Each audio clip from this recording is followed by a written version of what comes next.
കോൺഗ്രസ് അൻവിസിലേക്ക് സ്വാഗതം. രാജ്യത്തിന്റെ ഭാവിയെ തന്നെ നിർണ്ണയിക്കുന്ന ഏറ്റവും നിർണായകമായ തെരഞ്ഞെടുപ്പിൽ ഇടതുപക്ഷത്തിന്റെ പ്രസക്തി എത്രയെന്ന് കഴിഞ്ഞ പാർലമെന്റ് കാലത്തിലെ ഇടതുപക്ഷത്തിന്റെ പ്രവർത്തനം തന്നെ തെളിയിച്ചിട്ടുണ്ട്. ഇടതുണ്ടെങ്കിലേ നമ്മുടെ ഇന്ത്യയുള്ളൂ എന്ന LDF പ്രഖ്യാപിക്കുമ്പോൾ ഇന്ത്യയെ തന്നെ മറക്കുന്നവർക്കും സാഹചര്യത്തിനൊപ്പിച്ച് അത്തരക്കാർക്ക് കുട പിടിക്കുന്നവർക്കും അത് മുന്നറിയിപ്പാകുന്നുണ്ട്. ഈ കാലത്തെ ഏറ്റവും വലിയ രാഷ്ട്രീയ മുദ്രാവാക്യമാകുന്നുണ്ട്. ജനാധിപത്യവും മതനിരപേക്ഷതയും ഇല്ലാതാകും, കോർപ്പറേറ്റുകൾ ഇന്ത്യ ഭരിക്കും ഇടതില്ലെങ്കിൽ എന്ന ഓർമ്മപ്പെടുത്തൽ കൂടിയാകുമ്പോൾ ഈ കാലഘട്ടത്തിന്റെ അപകടകരമായ രാഷ്ട്രീയത്തിന് നേരെയുള്ള വിരൽ ചൂണ്ടൽ കൂടിയാകുന്നു അത്. ഇടതുപക്ഷം ഇന്ത്യൻ ജനാധിപത്യത്തിന് എത്രമേൽ കരുത്തേകുന്നുണ്ട് എന്ന് ചർച്ച ചെയ്യുകയാണ് ഇന്ന്. അതിഥികളായി ഈ ചർച്ചയിൽ ചേരുന്നത് ഡോക്ടർ എ സമ്പത്ത് CPIM-ൽ നിന്നും, GV ഹരി കോൺഗ്രസ് നേതാവ്, അഡ്വക്കേറ്റ് P കൃഷ്ണദാസ BJP നേതാവ് എന്നിവരാണ്.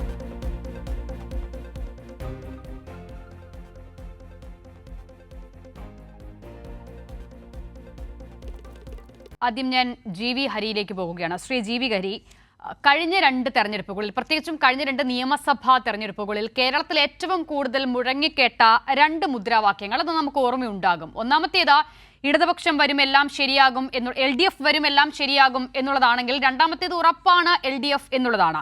ആ 2 തെരഞ്ഞെടുപ്പിലും ഇടതുപക്ഷത്തിന്റെ തെരഞ്ഞെടുപ്പ് ക്യാമ്പയിന് എത്രമേൽ ആർജവമായിട്ടുണ്ട് ആ ക്യാപ്ഷനുകൾ അല്ലെങ്കിൽ ആ മുദ്രാവാക്യങ്ങൾ എന്നുള്ളത് നമ്മൾ കണ്ടതാണ്. നോക്കൂ, ഇവിടെ ഇപ്പോൾ ഒരു പാർലമെന്റ് തെരഞ്ഞെടുപ്പിലേക്ക് അടുക്കുമ്പോൾ സമാനമായ രീതിയിൽ മറ്റൊരു മുദ്രാവാക്യം ഇടതുപക്ഷം അവതരിപ്പിക്കുന്നു. അതാണെങ്കിലോ അങ്ങേയറ്റം രാഷ്ട്രീയമാണ്, ഈ കാലത്തിന്റെ പൊളിറ്റിക്സ് മുന്നോട്ട് വെക്കുന്നതാണ്. എങ്ങനെയാണ് പ്രാഥമികമായി കോൺഗ്രസ് അതിനെ കാണുന്നത്? നോക്കൂ, കാലം താങ്കൾ പറഞ്ഞതുപോലെ ആ മുദ്രാവാക്യമൊക്കെ കേൾക്കാനൊക്കെ കൊള്ളാമായിരുന്നു. പക്ഷേ അത് യാഥാർത്ഥ്യത്തിലേക്ക് വന്നപ്പോഴുള്ള അനുഭവം കേരളത്തിലെ ജനങ്ങൾ ഇപ്പോൾ അനുഭവിക്കുകയാണ്. നേരിട്ട് അതിൻ്റെ ബുദ്ധിമുട്ട് എന്താണെന്ന് അവർക്ക് മനസ്സിലായിട്ടുണ്ട്. എല്ലാം LDF വരും എല്ലാം ശരിയാകും എന്നുള്ളത് ഇപ്പോൾ കഴിഞ്ഞ ഒരു 7 വർഷക്കാലമായി കേരളത്തിലെ ജനങ്ങൾ അത് നേരിട്ട് കൊണ്ടിരിക്കുന്നു, അല്ലെങ്കിൽ ആ പ്രയാസങ്ങൾ, ബുദ്ധിമുട്ടുകൾ അനുഭവിച്ചുകൊണ്ടിരിക്കുന്നു. GV ഹരി, അങ്ങനെയല്ലല്ലോ. LDF വരും എല്ലാം ശരിയാകുമെന്ന് അവർ പറഞ്ഞത് വസ്തുതയാണ് എന്ന് മനസ്സിലായതുകൊണ്ടാണല്ലോ വീണ്ടും അവർക്ക് ഉറപ്പാണ് LDF എന്നൊരു മുദ്രാവാക്യം ഉയർത്താനും അത് ജനങ്ങൾ സ്വീകരിക്കുകയും ചെയ്തത്. നോക്കൂ, ജനങ്ങൾ സ്വീകരിക്കുന്നത് മുദ്രാവാക്യം അവരുടെ അനുഭവം. നമുക്കറിയാം, കോവിഡിൻ്റെ ഒരു കാലഘട്ടം ഉണ്ടായിരുന്നു. ആ കാലഘട്ടത്തിന് ശേഷമുള്ള ഈ കഴിഞ്ഞ ഒരു 2-3 വർഷക്കാലത്തെ കേരളത്തിൻ്റെ അവസ്ഥ എന്താണ്? സാധാരണക്കാർക്ക് കേരളത്തിൽ ജീവിക്കാൻ കഴിയുന്ന ഒരു സാഹചര്യമല്ല. രാജ്യത്ത് ഏറ്റവും കൂടുതൽ പെട്രോളിനും ഡീസലിനും വില കൊടുക്കുന്ന സംസ്ഥാനം അവിടുത്തെ ജനങ്ങൾ കേരളത്തിലെ ജനങ്ങളാണ്. ഇവിടെ കേരളത്തിലെ ഇപ്പോൾ അറിയാം, വിഷുവാണ്, പെരുന്നാളാണ്. നമുക്ക് സപ്ലൈകോയിലോ മാവേലി സ്റ്റോറിലോ ചെന്നാൽ സാധനങ്ങളൊന്നും കിട്ടുന്നില്ല. ഈ മുദ്രാവാക്യം മാത്രം കൊണ്ട് നമുക്ക് ജീവിക്കാൻ കഴിയില്ല എന്ന് തെളിയിച്ചിട്ടില്ലേ? അതുമാത്രമല്ല, നമുക്കറിയാം, കഴിഞ്ഞ 7 നമുക്കറിയാവുന്ന പോലെ നമ്മുടെ സാധാരണക്കാരായിട്ടുള്ള ആളുകൾ ജീവിക്കുന്ന ക്ഷേമ പെൻഷൻ കൊണ്ടാണ് 13 ഗഡു ഇപ്പോൾ 2 നാം കൊടുത്തിട്ട് അടക്കം നോക്കുകയാണെങ്കിൽ പോലും ഇനിയും ഒരുപാട് ഗഡുക്കൾ ക്ഷേമ പെൻഷൻ കൊടുക്കാൻ ബാക്കി നിൽക്കുന്നു. ഇങ്ങനെയുള്ള ഒരുപാട് കാര്യങ്ങൾ, ജനങ്ങളുടെ അവസ്ഥ നമുക്ക് ഇതിൽ നിന്ന് പറയാൻ കഴിയുന്ന, ഈ തെരഞ്ഞെടുപ്പിൽ നമ്മൾ പറയാൻ ആഗ്രഹിക്കുന്നത് തന്നെയാണ്. ഇങ്ങനെയുള്ള വാക്യങ്ങൾ കേട്ട് ജനം വോട്ട് ചെയ്താൽ യാഥാർത്ഥ്യം കേരളത്തിലേതുപോലെയാകും എന്നുള്ളതാണ് നമുക്ക് പറയാനുള്ളത്. അതിപ്പോൾ ആളുകൾക്ക് മനസ്സിലായിട്ടുണ്ട്.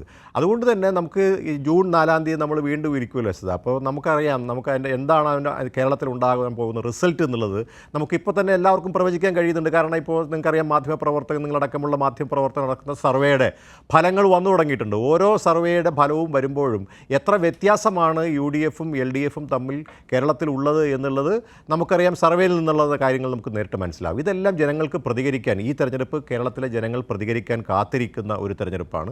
സ്വാഭാവികമായിട്ടും ആൻറ്റി ഇൻകംബൻസി എന്ന് പറയുന്നത് കേരളത്തിൽ എത്രത്തോളം ഉണ്ട് എന്നുള്ളത് ഇപ്പോൾ വരുന്ന സർവേകളുടെ ആ ശതമാനക്കണക്ക് നമ്മളൊന്ന് പരിശോധിച്ചാൽ, ഓരോ സ്ഥലത്തെയും ഓരോ UDF-ൻ്റെയും LDF-ൻ്റെയും സ്ഥാനാർത്ഥികൾ തമ്മിലുള്ള ആ വോട്ടിൻ്റെ ശതമാനക്കണക്ക്, ആളുകളുടെ ഒരു അഭിപ്രായമാണെങ്കിൽ പോലും ആ ശതമാന കണക്ക് നോക്കുമ്പോൾ തന്നെ എത്രത്തോളം ആൻറ്റി ഇൻകംബൻസി അല്ലെങ്കിൽ സർക്കാർ വിരുദ്ധ ഒരു വികാരം ആളുകൾക്കിടയിൽ ഉണ്ട് എന്നുള്ളത് നമുക്ക് ആ സർവേ റിപ്പോർട്ടുകളിൽ നിന്ന് തന്നെ നമുക്ക് മനസ്സിലാക്കാനായിട്ട് സാധിക്കും. നമുക്ക് കേൾക്കാൻ കൊള്ളാം, ഇതൊക്കെ LDF വരും അല്ലെങ്കിൽ ഉറപ്പാണ് LDF എന്നൊക്കെ. പക്ഷേ പ്രവർത്തനം അങ്ങനെയല്ലല്ലോ. നമ്മളിപ്പോൾ ഏറ്റവും അവസാനമായി രാജ്യത്തെ എല്ലാ ഏജൻസികളും അന്വേഷണം ത്വരിതപ്പെടുത്തിക്കൊണ്ട് അല്ലെങ്കിൽ ശക്തിപ്പെടുത്തിക്കൊണ്ട് മുന്നോട്ട് പോകുന്ന ഒരു കാഴ്ചയും നമ്മൾ കേരളത്തിൽ കണ്ടുകൊണ്ടിരിക്കുകയാണ്. ഞാൻ പറഞ്ഞത്, ഇപ്പോൾ താങ്കൾ പറഞ്ഞതുപോലെ ഇപ്പോൾ മാധ്യമങ്ങൾ പുറത്തുവിടുന്ന സർവേകളെ എടുത്താൽ പോലും താങ്കൾ പറയുന്ന വാദം ശരിയാകില്ലല്ലോ. കാരണം ഈ തെരഞ്ഞെടുപ്പിൽ ജനങ്ങൾ വിലയിരുത്തുന്നത് കേന്ദ്ര ഭരണത്തെയാണല്ലോ. അപ്പോൾ അവരുടെ ഭരണവിരുദ്ധ വികാരമുണ്ട് എന്ന് പറയുമ്പോൾ അത് കേരളത്തിലെ സർക്കാരിനെ ഏത് നിലയിൽ ബാധിക്കുന്നു എന്നുള്ള ചോദ്യം അവിടെ ന്യായമായും ഉണ്ടാകും. ഞാൻ അങ്ങയിലേക്ക് മടങ്ങി വരാം. ശ്രീ എ സമ്പത്ത്, ഇടതുണ്ടെങ്കിലേ നമ്മുടെ ഇന്ത്യയുള്ളൂ എന്നൊരു മുദ്രാവാക്യം CPIM അല്ലെങ്കിൽ ഇടതുപക്ഷം മുന്നോട്ട് വയ്ക്കുന്നു. നോക്കൂ, എത്രമാത്രം പ്രസക്തമാണ് ഈ രാഷ്ട്രീയ സാഹചര്യത്തിൽ അത് എന്നാണ് നിങ്ങൾ വിലയിരുത്തുന്നത്? അസിത, ഇന്ത്യയുടെ നമ്മുടെ ഈ സ്വാതന്ത്ര്യ സമരവുമായി ബന്ധപ്പെട്ട കാര്യത്തിൽ തന്നെ ഞാൻ അവിടെ നിന്ന് തുടങ്ങുകയാണ്. ഞാൻ ആകെ ഒരു 3-4 മിനിറ്റ് ഇപ്പോൾ എടുക്കുന്നതിൽ ദയവായി ക്ഷമിക്കണം.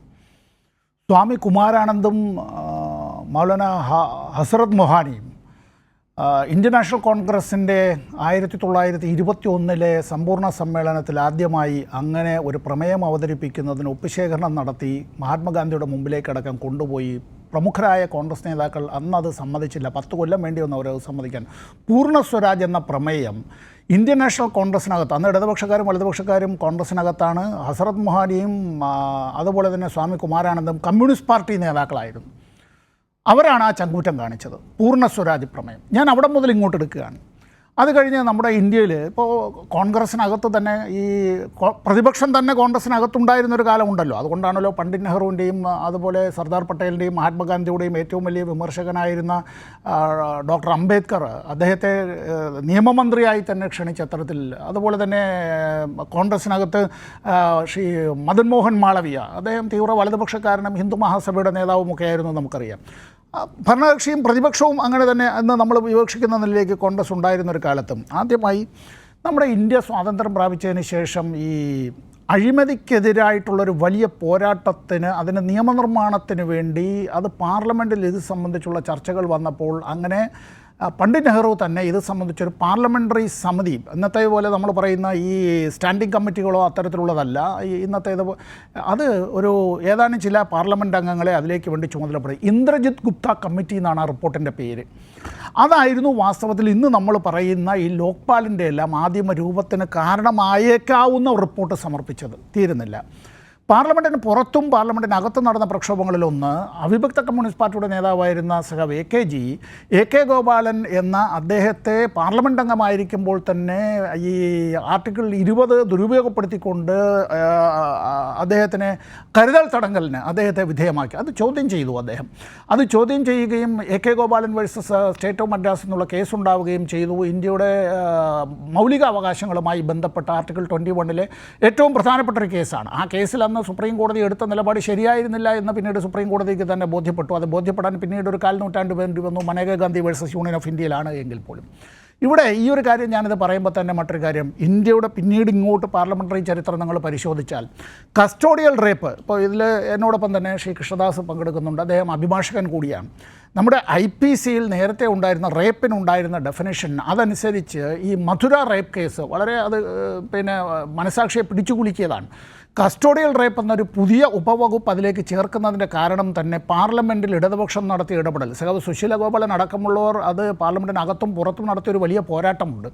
സുപ്രീം കോടതിയിലടക്കം ആ കേസ് വിജയിക്കാതെ പോയത് കൺസെൻറ്റ് ഉണ്ട് എന്നൊക്കെയുള്ള ന്യായീകരണം പറഞ്ഞുകൊണ്ടാണ്. പക്ഷേ ഒരു പുതിയ വകുപ്പ് അവിടെ അത്തരത്തിൽ IPCയിൽ കസ്റ്റോഡിയൽ റേപ്പിന് കൂടുതലാണ് ശിക്ഷ. അതടക്കം വരുന്നത് അത്തരത്തിലുള്ളൊരു പോരാട്ടത്തെ തുടർന്നാണ്. തീരുന്നില്ല.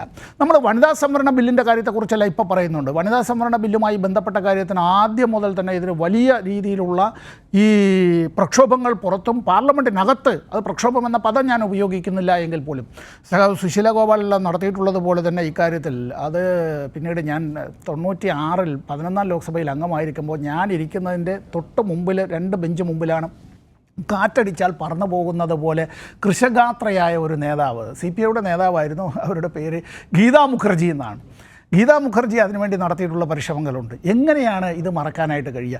അവിടെ നിന്ന് പിന്നെയും ഇങ്ങോട്ട് നിങ്ങൾ വരിക. ഈ ഭക്ഷ്യസുരക്ഷാ ബില്ലുണ്ടല്ലോ, ഇത് സംബന്ധിച്ച് CPIM ആണ് ലോക്സഭയിൽ ഏറ്റവും കൂടുതൽ ഭേദഗതികൾ നിർദ്ദേശിച്ചിട്ടുള്ളത്. അത്തരത്തിൽ ഭേദഗതികൾ കൊടുത്ത അന്നത്തെ ഒരു പാർലമെൻറ്റ് അംഗത്തിൽ ഒരാൾ ഞാനും കൂടിയാണ്. ആ ഭേദഗതികൾ അന്ന് 1ാം UPA സർക്കാർ അംഗീകരിച്ചിരുന്നുവെങ്കിൽ ഇപ്പോൾ പല സംസ്ഥാനങ്ങളും നേരിടുന്ന ഒരു വൈതരണി ഭക്ഷ്യ സുരക്ഷയുമായി ബന്ധപ്പെട്ട് ഉണ്ടാവില്ലായിരുന്നു. എന്തായാലും അത് വോട്ടിനിട്ട് തള്ളുകയാണ് ചെയ്തത്. വോട്ടിനിട്ട് തന്നെ തള്ളേണ്ടി വന്നു, ഒരുപാട് നേരം എടുക്കേണ്ടി വന്നു. രാഷ്ട്രപതിയുടെ നയപ്രഖ്യാപന പ്രസംഗത്തിൽ പലപ്പോഴും കൊണ്ടുവന്നിട്ടുള്ള കാര്യങ്ങൾ അതിനെതിരായി ഇങ്ങനെ ആയിരിക്കണം, ബദൽ ഇങ്ങനെ ആയിരിക്കണം എന്നുള്ള നിലയിലേക്ക് നമ്മൾ നയപ്രഖ്യാപന പ്രസംഗത്തിന് അമെൻമെൻറ്റ് കൊടുക്കുന്നത്.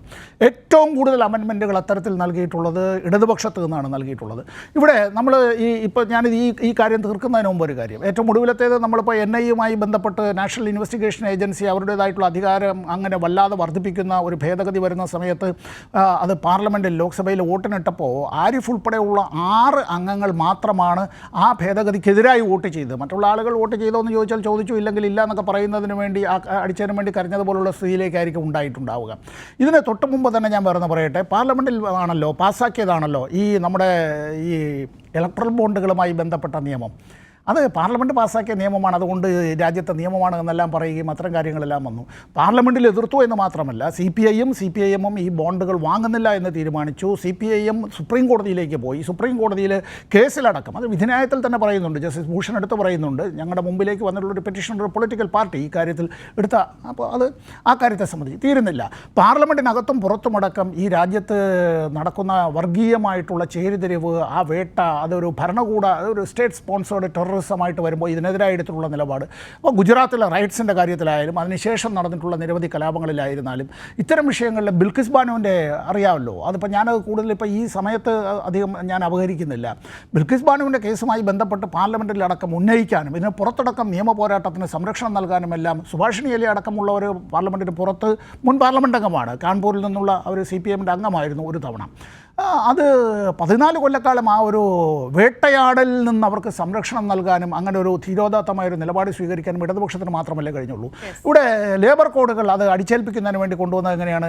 പ്രതിപക്ഷ MP-മാരെ സസ്പെൻഡ് ചെയ്തുകൊണ്ട് വളരെ പൊടുന്നനെയാണ് ലേബർ കോഡുകൾ അങ്ങനെ കൊണ്ടുവരുന്നത്. ആ ലേബർ കോഡുകൾക്കെതിരായി അതിനകത്ത് ഒളിഞ്ഞിരിക്കുന്ന അപകടത്തെ സംബന്ധിച്ച് പാർലമെൻറ്റിൽ ഭേദഗതികളിൽ കൂടിയും വിയോജിപ്പുകളിൽ കൂടിയും പറയുന്നതിന് ഇടതുപക്ഷമാണല്ലോ തയ്യാറായത്. അപ്പോൾ വാസ്തവത്തിൽ അംഗസംഖ്യക്കപ്പുറമായി ഇക്കാര്യത്തിൽ ഒരു ഹെർക്കൂലിയൻ ടാസ്ക് എന്നുള്ള നിലയിലേക്ക് എടുക്കുന്നതായ ആ കാര്യങ്ങളോട് കൃത്യമായ പ്രതിബദ്ധത. ഒറ്റ സെക്കൻഡ് കൊണ്ട് ഞാൻ നിർത്തുകയാണ്. സഖാവ് AKG പാർലമെൻറ്റിൽ പറഞ്ഞിട്ടുള്ളൊരു വാചകം ഇംഗ്ലീഷിലാണ്, പക്ഷേ അത് മലയാളത്തിലേക്ക് ഞാൻ പരിഭാഷപ്പെടുത്താം. ഞാൻ മുറിഞ്ഞ ഇംഗ്ലീഷിലായിരിക്കാം ചിലപ്പോൾ പ്രസംഗിക്കുന്നത്, പക്ഷേ ഞാൻ ഏറ്റെടുത്ത ദൗത്യം, കർത്തവ്യം അതൊരിക്കലും മുറിഞ്ഞതായിരിക്കില്ല. അവസാനം വരെയും ഞാൻ ആ ദൗത്യം പൂർത്തീകരിക്കാനേ ഉണ്ടാകും എന്ന് സഖാവ് AKG പറഞ്ഞത് ഇടതുപക്ഷ അംഗങ്ങൾ അക്ഷരം പ്രതി പാലിച്ചിട്ടുണ്ട്, പാലിക്കുക തന്നെ ചെയ്യും. ഈ കഴിഞ്ഞ കാലയളവിലൊക്കെയും ഇടതുപക്ഷം ഏത് നിലയിൽ ഇടപെട്ടു ഇന്ത്യൻ പാർലമെന്റിൽ ജനാധിപത്യത്തിൽ എന്നുള്ളത് കൂടിയാണ് ഡോക്ടർ എ സമ്പത്ത് വിശദീകരിക്കുന്നത്. ശ്രീ കൃഷ്ണദാസ്, ഇടതില്ലെങ്കിൽ ജനാധിപത്യവും മതനിരപേക്ഷതയും ഇല്ലാതാകുമെന്ന ഓർമ്മപ്പെടുത്തൽ കൂടിയുണ്ട് ഈ മുദ്രാവാക്യത്തിനൊപ്പം തന്നെ. നോക്കൂ, ഭൂരിപക്ഷമുണ്ടെങ്കിൽ ഭരണഘടന തന്നെ ഭേദഗതി ചെയ്യുമെന്ന് പറഞ്ഞ ഒന്നിലധികം നേതാക്കളുള്ള പാർട്ടിയാണ് BJP. ആ BJPക്കുള്ള മുന്നറിയിപ്പ് കൂടിയായി ഈ വാചകം മാറുന്നില്ലേ?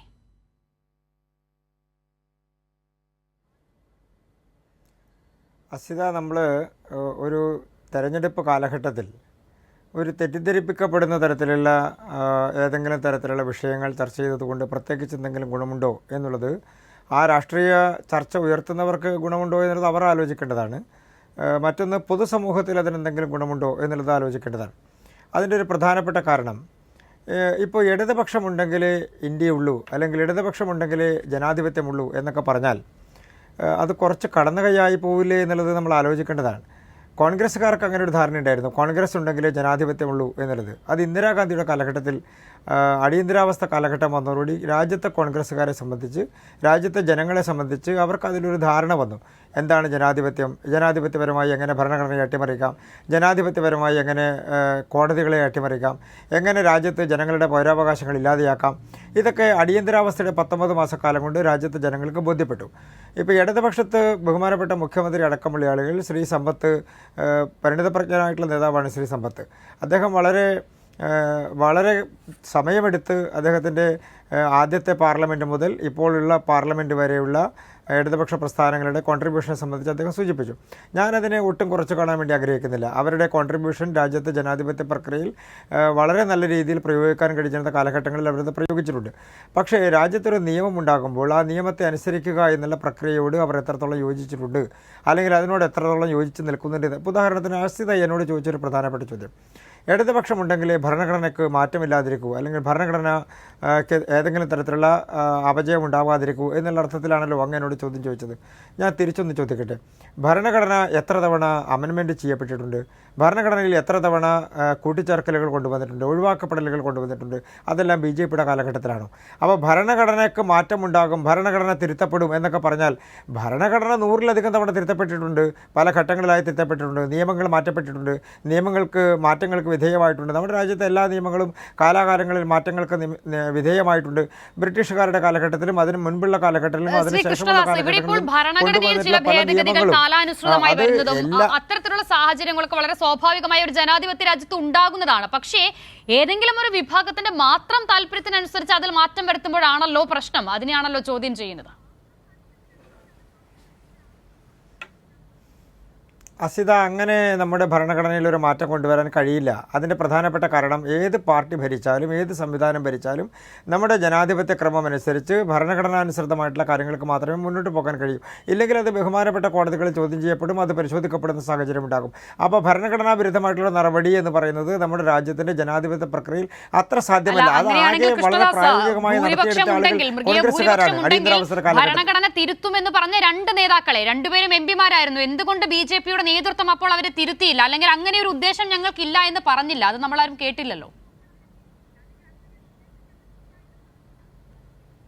അസിത, ഭരണഘടന തിരുത്തുമെന്ന് പറഞ്ഞാൽ ഭരണഘടനയിൽ അമെൻമെൻറ്റ്സ് കൊണ്ടുവരുന്നതുമായി ബന്ധപ്പെട്ടുകൊണ്ടുള്ള എത്രയോ ചർച്ചകൾ നമ്മുടെ രാജ്യത്ത് നടന്നിട്ടുണ്ട്. പാർലമെൻറ്റിൽ ഏറ്റവും കൂടുതൽ സമയം ചെലവഴിച്ചിട്ടുള്ളത് ഈ ഭരണഘടനയുടെ അമെൻമെൻറ്റ്സുമായി ബന്ധപ്പെട്ടുകൊണ്ടുള്ള ചർച്ചകൾക്ക് വേണ്ടിയിട്ടാണ് ഒരു പ്രധാന സമയം ചെലവഴിച്ചിട്ടുള്ളത്. ഞാനൊരു പ്രധാനപ്പെട്ട എൻ്റെ അറിവിലുള്ളൊരു കാര്യം പറയാൻ ആഗ്രഹിക്കുന്നത്, ഈ തെരഞ്ഞെടുപ്പിൽ നമ്മുടെ ഈ ചർച്ചയുടെ പ്രധാനപ്പെട്ട വാക്യം തന്നെ ഇടതുണ്ടെങ്കിലേ നമ്മുടെ ഇന്ത്യയുള്ളൂ എന്നുള്ളതാണല്ലോ. അത് ബഹുമാനപ്പെട്ട മുഖ്യമന്ത്രിയുമായി ബന്ധപ്പെട്ടുകൊണ്ട് ഉയർന്നു വന്നിട്ടുള്ളൊരു മുദ്രാവാക്യമാണ്.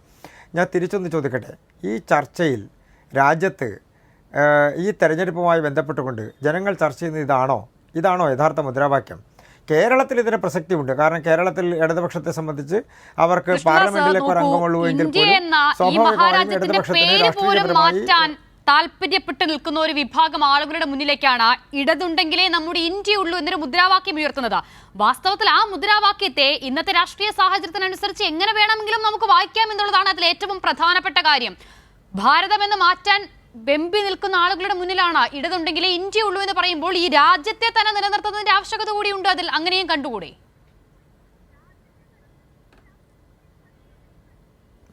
അസിത, BJP ഉയർത്തിയിട്ടുള്ളൊരു മുദ്രാവാക്യം ഭാരതം ഒന്നിക്കും ഇന്ത്യ വിജയിക്കും എന്നുള്ളതാണ്. എന്ന് പറഞ്ഞാൽ നമ്മുടെ രാജ്യത്തെ മുഴുവൻ ഒന്നിപ്പിച്ച് നിർത്തുകയും രാജ്യത്തെ ലോകത്തിലെ ഏറ്റവും വലിയ രാഷ്ട്രീയ ശക്തി മാത്രമല്ല സാമ്പത്തിക ശക്തിയായി ഉയർത്തിക്കൊണ്ടുവരാൻ വേണ്ടി ശ്രമിക്കും എന്നുള്ളതാണ്. ഞാൻ തിരിച്ചൊന്ന് ചോദിക്കട്ടെ, ബഹുമാനപ്പെട്ട സമ്പത്ത് നേരത്തെ സൂചിപ്പിച്ചതുപോലെ പാർലമെൻറ്റിൻ്റെ 1ാം പാർലമെൻറ്റ് മുതൽ ഇങ്ങോട്ടേക്കുള്ള രാഷ്ട്രീയ ഇടപെടലുകളിൽ ഇടതുപക്ഷത്തിനുണ്ടായിട്ടുള്ള പ്രാമുഖ്യത്തെക്കുറിച്ചാണ് അദ്ദേഹം സൂചിപ്പിച്ചത്. പക്ഷേ ഇന്ന് ആ പ്രസ്ഥാനം പാർലമെൻറ്റിനകത്ത് എവിടെ എത്തി നിൽക്കുന്നു? പാർലമെൻറ്റിനകത്ത് അദ്ദേഹം സൂചിപ്പിക്കുന്നത് ഞങ്ങൾക്ക് 6 അംഗങ്ങളേ ഉള്ളൂ, 6 അംഗങ്ങളുള്ളൂ എങ്കിൽ ഞങ്ങൾ പാർലമെൻറ്റിനകത്ത് രാജ്യസഭയിലും ലോകസഭയിലും ശക്തമായിട്ടുള്ള സാന്നിധ്യമായി നിലനിൽക്കുന്നതാണ്. അതിൽ തെറ്റില്ല. 2 അംഗങ്ങളുമായി BJPയും ഇതുപോലെ തന്നെ ശക്തമായി ഞങ്ങൾ നിന്നിട്ടുണ്ട്. പാർലമെൻറ്റിനകത്ത് എത്ര എണ്ണമുണ്ട്, എത്ര ആളുകളുണ്ട് എന്നുള്ളത് എല്ലാവരും ഉയർത്തുന്ന വിഷയത്തിനാണ് പ്രാധാന്യം. അതിൽ തെറ്റൊന്നും കാണേണ്ടതില്ല. പക്ഷെ അതേസമയം തന്നെ പാർലമെൻറ്റിനകത്ത് ഇതിൽ കൂടുതൽ അംഗങ്ങളെ അയച്ചിരുന്ന കേരളവും അടക്കമുള്ള സംസ്ഥാനങ്ങൾ, മറ്റൊന്ന് ത്രിപുര അടക്കമുള്ള സംസ്ഥാനങ്ങൾ, ബംഗാൾ അടക്കമുള്ള സംസ്ഥാനങ്ങൾ ഇടതുപക്ഷ പ്രസ്ഥാനങ്ങളുടെ എക്കാലത്തെയും ശക്തി കേന്ദ്രം ദുർഗമായിരുന്നു എന്ന് പറയുന്ന ശക്തി ദുർഗങ്ങളായിരുന്നു എന്ന് അവർ തന്നെ അവകാശപ്പെടുന്ന സംസ്ഥാനങ്ങൾ. ആ സംസ്ഥാനങ്ങളിൽ ഈ മുദ്രാവാക്യങ്ങൾ, ഇതിനു മുൻപുള്ള മുദ്രാവാക്യങ്ങൾ ഇടതുപക്ഷ പ്രസ്ഥാനങ്ങളുടെ പ്രസക്തി അറിയുന്ന ആളുകളാണെങ്കിൽ അവർ കൂടുതൽ ശക്തരാവുകയല്ലേ വേണ്ടത്? ആ സംസ്ഥാനങ്ങളിൽ നിന്നെല്ലാം ആ പ്രസ്ഥാനത്തിൻ്റെ ആളുകൾ നിഷ്കാസനം ചെയ്യപ്പെട്ടിരിക്കുന്നു എന്നുള്ളതാണ്. അപ്പോൾ സ്വാഭാവികമായും കേരളത്തിൽ ഇനി പിടിച്ചു നിൽക്കണമെങ്കിൽ, അല്ലെങ്കിൽ കേരളത്തിൽ ഏതെങ്കിലും തരത്തിലുള്ള ഒരു രാഷ്ട്രീയ പ്രസക്തി ഉണ്ടെന്ന് തങ്ങൾക്ക് ബോധ്യപ്പെടുത്തണമെങ്കിൽ ഇന്ത്യയിൽ അത് വരണം എന്ന് പറയുക എന്നുള്ളതാണ്. അത് കേരളത്തെ ഉദ്ദേശിച്ചിട്ടാണ് പറയുന്നത്.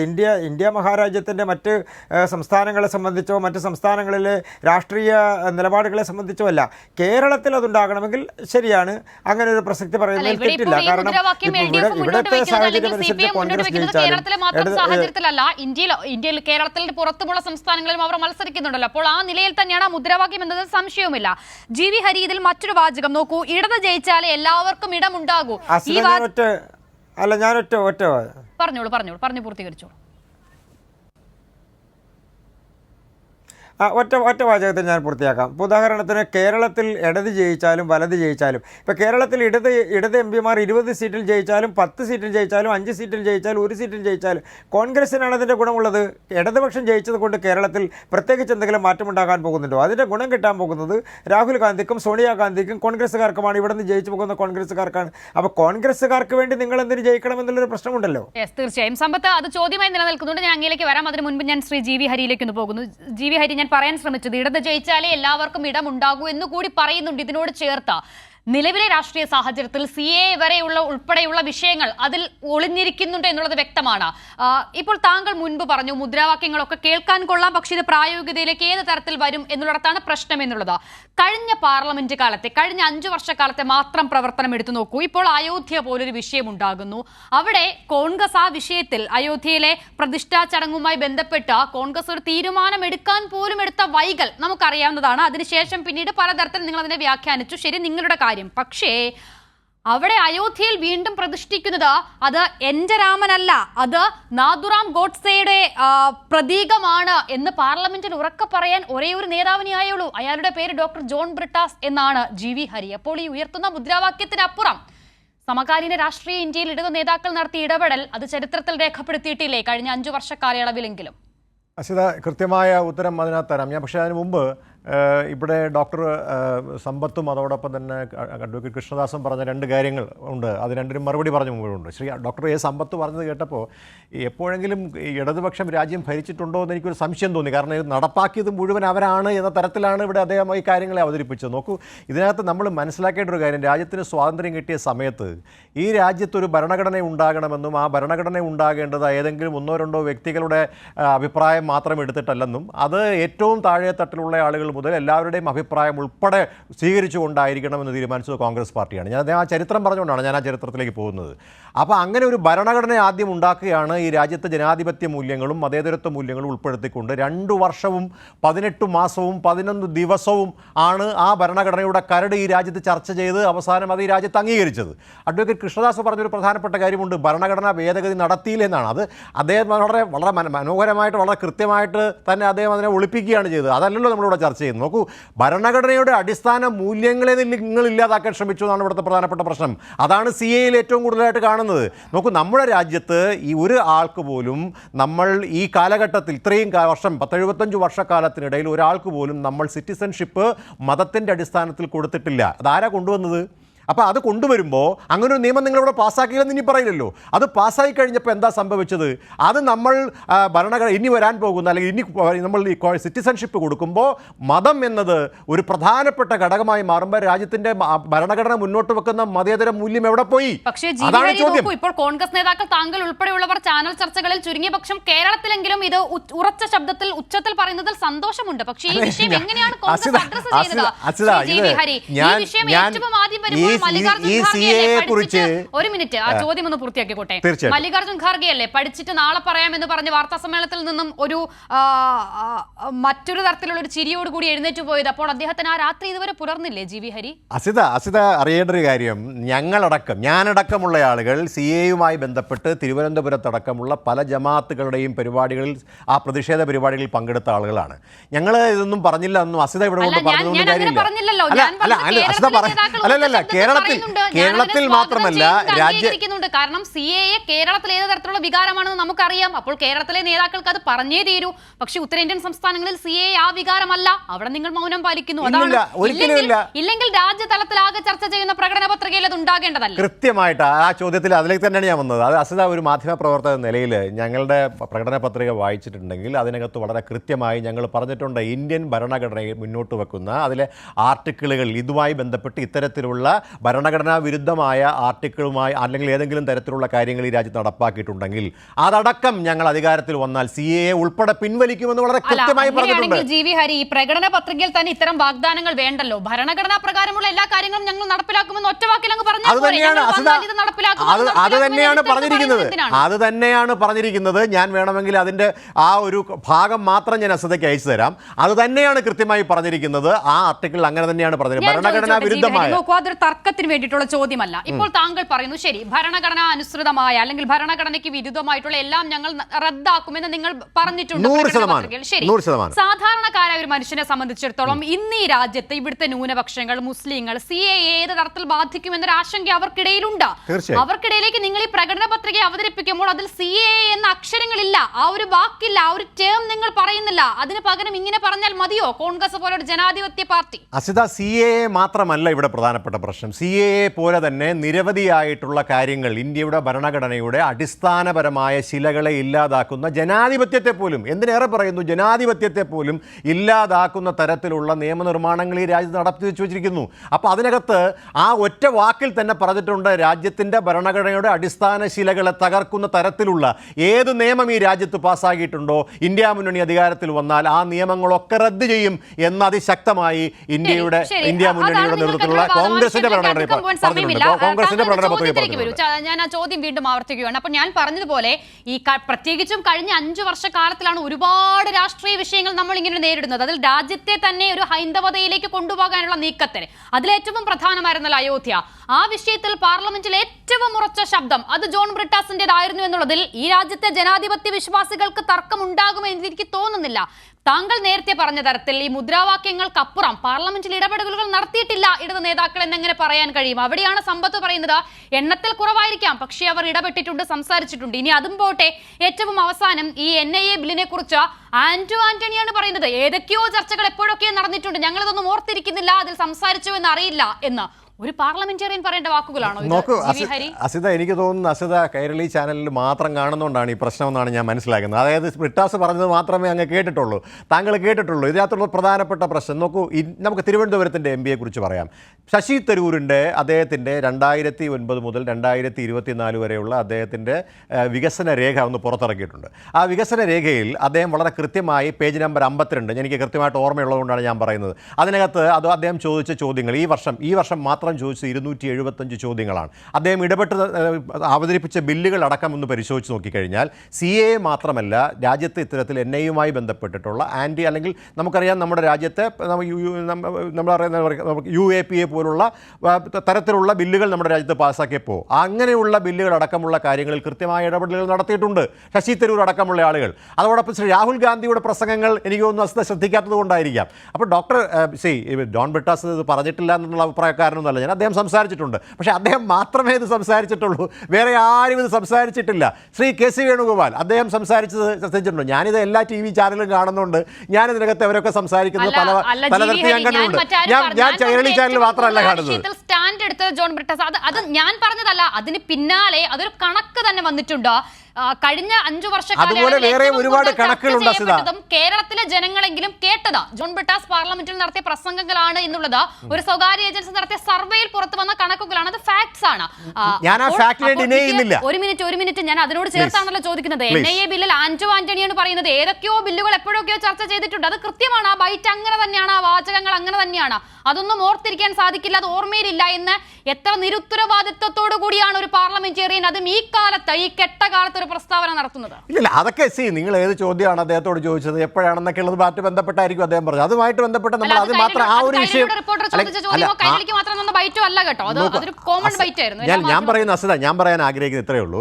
അപ്പോൾ ജോൺ ബ്രിട്ടാസ് ഈ കാര്യങ്ങൾ പറഞ്ഞിട്ടില്ല എന്നുള്ള അഭിപ്രായം ആ ഫാക്ട്സിൽ ഞാൻ ഡിനൈ ചെയ്യുന്നില്ല. പക്ഷേ താങ്കൾ പറയുന്ന ഒരു പ്രശ്നം എന്നറിയുമോ, അത് അദ്ദേഹം മാത്രമേ പറഞ്ഞിട്ടുള്ളൂ എന്നുള്ളതാണ് പ്രശ്നം. അതൊരു ഫാക്റ്റ് അല്ല, അതൊരു ഫാക്ച്വൽ ഇററാണ്.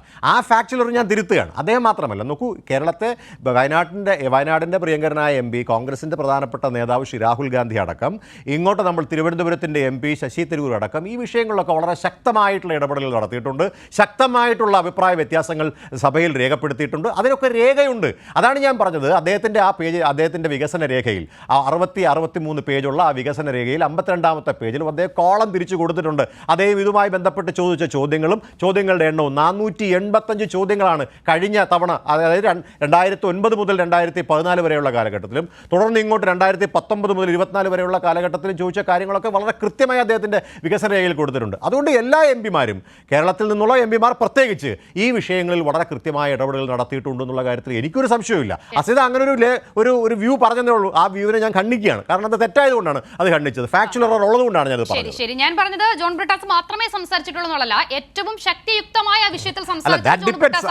വ്യത്യാസമുണ്ടല്ലോ. അത് നിങ്ങൾ പറയുന്നതിന്റെ ഡിപ്പെൻഡ് ചെയ്തിരിക്കും. ഏതെങ്കിലും ഒരു കോണിലിരുന്ന ഈ പറയുന്ന തരത്തിൽ സജീവ വിഷയമല്ലാതെ നിൽക്കുന്ന സമയത്ത് ആ വിഷയത്തിൽ ചോദ്യം ചോദിച്ചത് കൊണ്ടായോ എന്നുള്ളതാണ് അവിടുത്തെ പ്രശ്നം. ശരി, ഞാൻ മടങ്ങി വരാം. ഡോക്ടർ എ സമ്പത്ത്, അല്പം മുമ്പ് കൃഷ്ണദാസ് ചോദിച്ചൊരു ചോദ്യം അത് പൊതുവിൽ BJP ഉയർത്തുന്നതാണ്. ഇപ്പോൾ ഇത്തരം മുദ്രാവാക്യങ്ങൾ ഉയർത്തി CPM ആയിക്കോട്ടെ കോൺഗ്രസ് ആയിക്കോട്ടെ ജയിപ്പിച്ച് വിടുന്ന ആളുകൾ അവിടെ ചെന്നാൽ ഒരേ ശബ്ദത്തിലല്ലേ ഇനിയുള്ള 5 വർഷക്കാലത്തിൽ സംസാരിക്കാൻ പോകുന്നത് എന്നുള്ളതാണ്. അങ്ങനെ കോൺഗ്രസിന് വേണ്ടി എന്തിന് CPIM ഒരു മുദ്രാവാക്യത്തെ ഈ തരത്തിൽ പരുവപ്പെടുത്തണം? ഞാൻ ഡോക്ടർ VG ഹരിയും ഡോക്ടർ GV ഹരിയും അതുപോലെ തന്നെ അഡ്വക്കേറ്റ് കൃഷ്ണദാസും രണ്ടുപേരും വളരെ സൗമ്യമായി ചർച്ചകളിൽ പങ്കെടുക്കുന്നവരാണ്. ഞാൻ അവരോടൊരു ശാഠ്യത്തിനും തർക്കത്തിനും അല്ല. ഒന്നാമത്തെ കാര്യം, ഇപ്പോൾ ഡോക്ടർ ഹരി പറഞ്ഞ ഒരു കാര്യം, അധികാരമില്ലാതെ, ഞാൻ അസിതയുടെ ചോദ്യത്തിൻ്റെ മറുപടി ഇതാണ്, നിങ്ങൾ അധികാരത്തിൽ പങ്കാളിയാകുന്നില്ല, അധികാരത്തിന് വേണ്ടിയാണ് എന്നുള്ള നിലയിലേക്ക് ഇന്ത്യയുടെ രാഷ്ട്രപിതാവ് മഹാത്മാഗാന്ധിയുടെ മുന്നിലേക്ക് സ്വർണ്ണത്തളികയിൽ കൊണ്ടുപോയി അധികാരം സമർപ്പിച്ചു എന്ന് പറയുന്നത് ആലങ്കാരിക ഭാഷയാണെന്ന് ആരും പറയില്ലല്ലോ. ഇന്ത്യയിൽ എന്താകാൻ കഴിയില്ലായിരുന്നു മഹാത്മാഗാന്ധിക്ക്? അദ്ദേഹം അത്തരത്തിൽ ഏതെങ്കിലും അധികാരത്തിൻ്റെ ഒരു പഞ്ചായത്ത് പ്രസിഡന്റ് മുതൽ ഇന്ത്യയുടെ പ്രധാനമന്ത്രി വരെ ആകുന്നതിന് അദ്ദേഹത്തിന് എന്തെങ്കിലും ബുദ്ധിമുട്ടുണ്ടായിരുന്നു?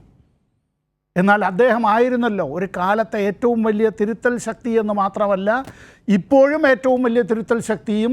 ഇനി ഈ ഇന്ത്യ എന്ന രാഷ്ട്രമുണ്ടായിരിക്കോളം കാലം മാത്രമല്ല, ഈ ഭൂമി നിലനിൽക്കോളം കാലവും മഹാത്മാഗാന്ധിയോട് ഞങ്ങൾക്ക് പല കാരണങ്ങളാലും അഭിപ്രായ വ്യത്യാസം ഉണ്ടായിരുന്നു.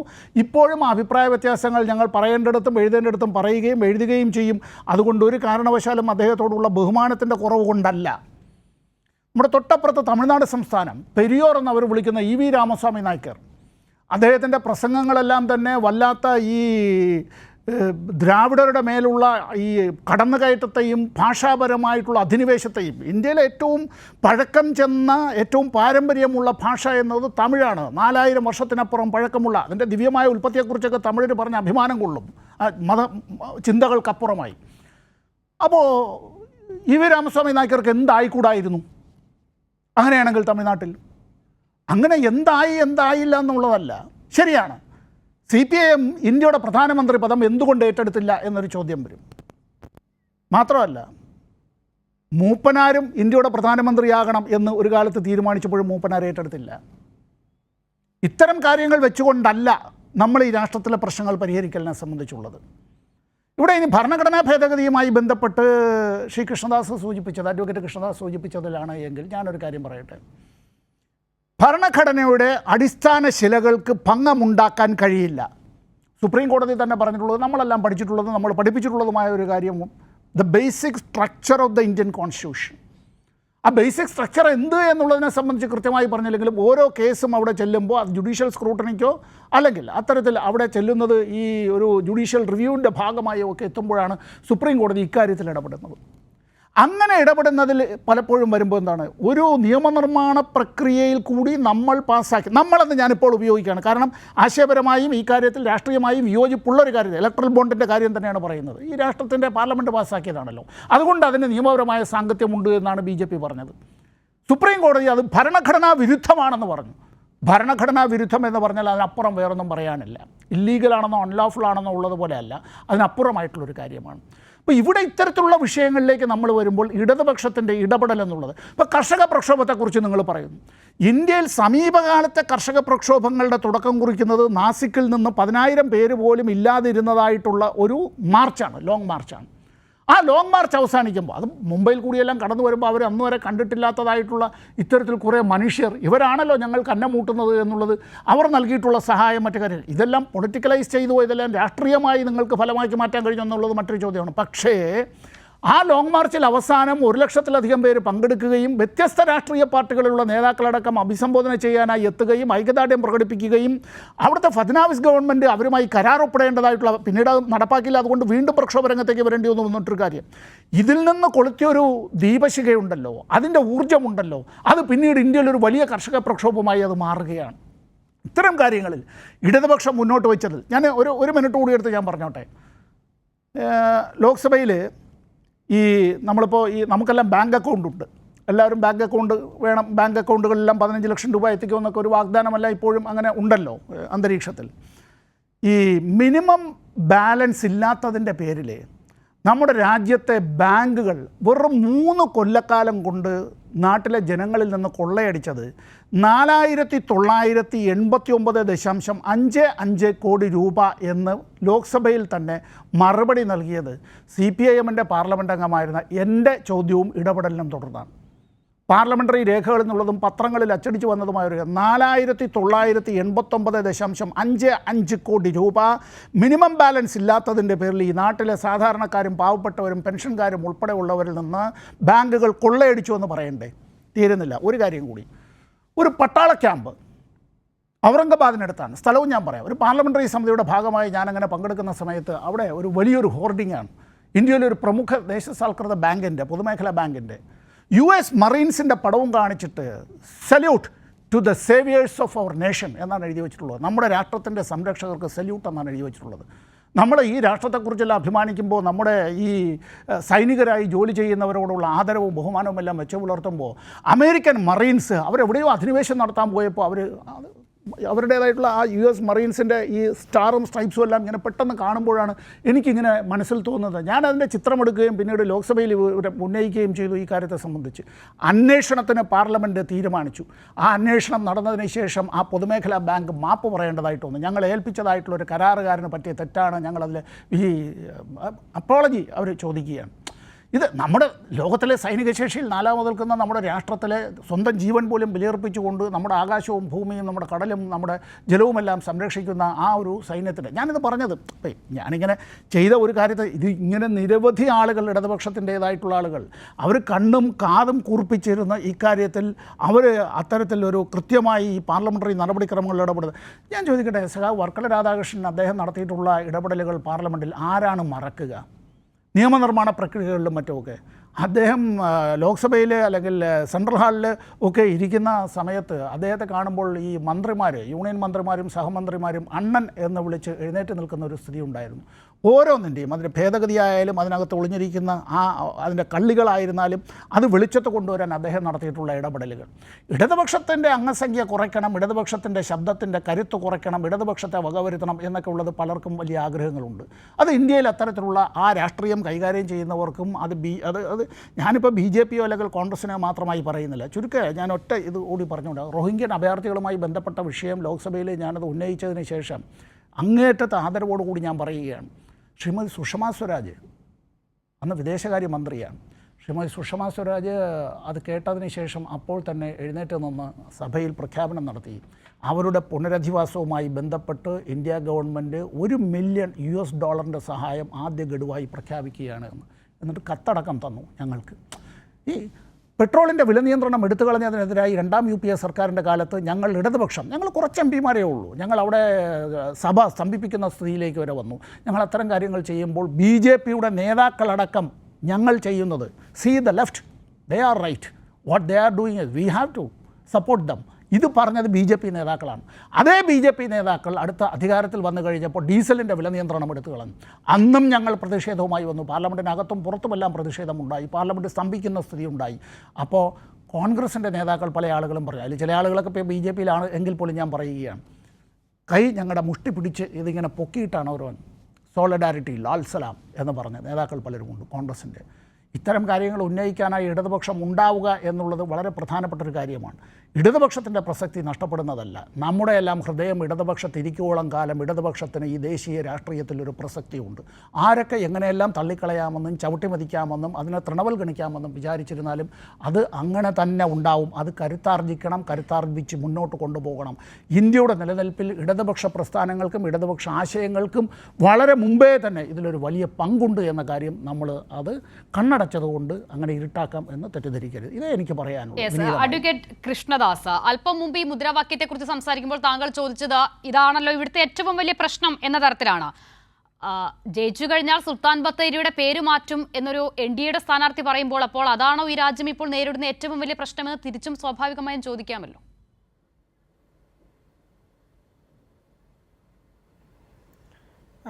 അസിത, അതിലേക്കൊക്കെ വരുന്നതിന് മുൻപ് ബഹുമാനപ്പെട്ട ശ്രീ ഹരിയും ബഹുമാനപ്പെട്ട ഡോക്ടർ സമ്പത്തും പറഞ്ഞ ചില പ്രധാനപ്പെട്ട വിഷയങ്ങളെ ഒന്ന് പരിശോധിച്ചാൽ ഭരണഘടന ഏറ്റവും കൂടുതൽ അപകടത്തിൽപ്പെട്ടിട്ടുള്ളത്, അമെൻഡ് ചെയ്യപ്പെട്ടിട്ടുള്ളത്, അതിനുവേണ്ടി ശ്രമിച്ചിട്ടുള്ളത് BJP ആണ് എന്നാണ് പറയുന്നത്. ഇതുവരെ അംഗീകരിക്കപ്പെട്ടിട്ടുള്ള ഭരണഘടനയുടെ അമെൻമെൻറ്റ് 103 ആണ്. അതിൽ ഏറ്റവും അവസാനം 2019 നടന്നിട്ടുള്ള അമെൻമെൻറ്റ് അടക്കം നോക്കിക്കഴിഞ്ഞാൽ BJP ഭരിച്ചിരുന്ന കാലഘട്ടങ്ങളിൽ, അതായത് ശ്രീ വാജ്പേയിയുടെ കാലഘട്ടത്തിൽ 12 തവണ ചെറിയ ചെറിയ അമെൻമെൻറ്റുകൾ നടന്നിട്ടുണ്ട്. പിന്നീട് ഈ ഗവൺമെൻറ് അധികാരത്തിൽ വന്നതിന് ശേഷം 2014 ശേഷം ആകെ 5 തവണ മാത്രമാണ് ഭരണഘടനാപരമായിട്ടുള്ള ഏതെങ്കിലും ഒരു അമെൻമെൻറ്റ് നടന്നിട്ടുള്ളത്. നമ്മുടെ ഭരണഘടനയുടെ അലകും പിടിയും മാറ്റുന്ന തരത്തിൽ, അതായത് ശ്രീ ഹരി നേരത്തെ സൂചിപ്പിച്ചതുപോലെ ഏറ്റവും താഴെത്തട്ടിലുള്ള ആളുകളെ കൂടി ഉൾപ്പെടുത്തിക്കൊണ്ട് നമ്മുടെ ഭരണഘടനാ ശില്പികൾ നടത്തിയിട്ടുള്ള ശ്രമത്തിൻ്റെ ഫലമായി മാസങ്ങളോളം നടന്നിട്ടുള്ള ചർച്ചകൾക്ക് ശേഷം നടന്നിട്ടുള്ള ഒരു ഭരണഘടന നമ്മൾ ഒരിക്കലും ഇനി മാറ്റില്ല എന്ന് പറയുന്നൊരു ഭരണഘടനയുടെ അലകും പിടിയും മാറ്റിയത് 42ാം ഭരണഘടനാ ഭേദഗതിയാണ്. ആ 42ാം ഭരണഘടനാ ഭേദഗതി 1976 നടക്കുന്ന സമയത്ത് നമുക്കറിയാം ഈ രാജ്യം ജനാധിപത്യത്തിൻ്റെ ഇരുണ്ട കാലഘട്ടത്തിലൂടെ കടന്നു പോകുന്നൊരു സമയത്താണ്. ആ സമയത്ത് എല്ലാ സംവിധാനങ്ങളെയും തടവറയിലാക്കിക്കൊണ്ട് പാർലമെൻറ്റിനെ, നീതിന്യായ കോടതികളെ, സംവിധാനങ്ങളെ, ജനാധിപത്യ സംവിധാനങ്ങളെ, ജനാധിപത്യപരമായി തിരഞ്ഞെടുക്കപ്പെട്ടിട്ടുള്ള സംവിധാനങ്ങളെ എല്ലാം അട്ടിമറിക്കുന്ന തരത്തിലുള്ള നടപടി കൊണ്ടുവന്നത് 42ാം ഭേദഗതിയിലൂടെയാണ്. 42ാം ഭേദഗതിയിൽ മാത്രമാണ് ഇന്ത്യൻ ഭരണഘടനയുടെ പ്രിയാമ്പിളിന് ഒരു മാറ്റമുണ്ടാകുന്നത്. അതിനുശേഷം ഒരിക്കൽ പോലും ഞാൻ മറ്റൊരു കാര്യം അങ്ങയോട് ചോദിച്ചോട്ടെ. അങ്ങനെയെങ്കിൽ ഇപ്പോൾ ഈ കഴിഞ്ഞ റിപ്പബ്ലിക് ദിനത്തിൽ പോലും സെക്യുലറിസം എന്ന വാക്കിനെ ഒഴിവാക്കിയാണ് BJP കേന്ദ്രങ്ങളൊക്കെയും ഭരണഘടനയുടെ ആമുഖം എന്ന തരത്തിൽ യഥാർത്ഥ ഭരണഘടന എന്ന് നിങ്ങൾ പങ്കുവെക്കുന്നത്. എന്തുകൊണ്ടാണ് ആ സെക്യുലറിസത്തെ ഒഴിവാക്കണമെന്ന് ഈ കാലത്തും BJPക്ക് തോന്നുന്നത്?